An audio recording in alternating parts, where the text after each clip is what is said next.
Green नंदनवन foundation संस्थेतर्फे गोरगरीब आणि निराधार मंडळी तसेच शिवगंगा वृद्धाश्रम वानवडी या ठिकाणी आजी आजोबा यांची तब्येतीची विचारपूस करून त्यांना दिवाळीच्या हार्दिक शुभेच्छा देत दीपावलीचा फराळ देऊन त्यांच्यासोबत दिवाळी साजरी करण्यात आली। यावेळेस संस्थेचे अध्यक्ष संदीप जगताप, उपाध्यक्ष संदीप शिंदे, सचिव गणेश जाधव, खजिनदार संदीप कांबळे आणि सभासद उदय जाधव, त्याचबरोबर राजू वाघेला, नरेंद्र चंद, शिवाजी चव्हाण, धनाजी बांदल, माधव मेढेकर, त्याचबरोबर सुधीर चौधरी, जिने पाटील यांसह गोविंद चिवळे आणि इतर सभासद मोठ्या संख्येने उपस्थित होते।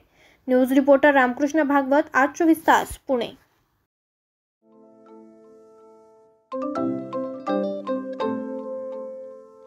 नवनवीन आणि ताज्या घडामोडींसाठी आज 24 तास सबस्क्राईब करा।